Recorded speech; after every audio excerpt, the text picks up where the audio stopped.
Você viu tantos peixes? Olha, pegou. রুটির টুকরোকে টোপ বানিয়ে মাছ শিকার করছে এক বুনো বক। দৃশ্যটি দেখে প্রথমে চোখে বিশ্বাস করা কঠিন মনে হবে, যেন কোনো অভিজ্ঞ জেলে বড়শি ফেলে মাছ ধরার কৌশল দেখাচ্ছেন। অথচ অবাক করা এই বুদ্ধির পরিচয় দিয়েছে একটি বক।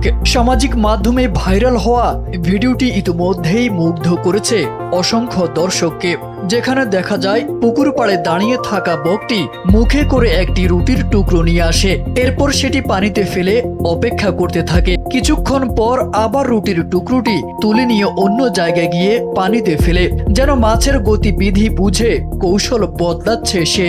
পারফেক্ট ব্লেন্ডের ফ্রেশ মশলা, ভালোবাসার স্বাদ অটুট থাক।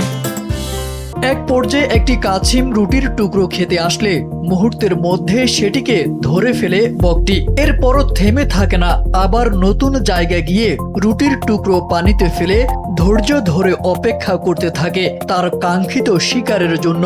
শেষ পর্যন্ত বকের বুদ্ধিদীপ্ত পরিকল্পনা সফল হয়। রুটির টোপে আকৃষ্ট হয়ে কাছে আসা একটি মাছকে বিদ্যুৎ গতিতে শিকার করে নেয় সে।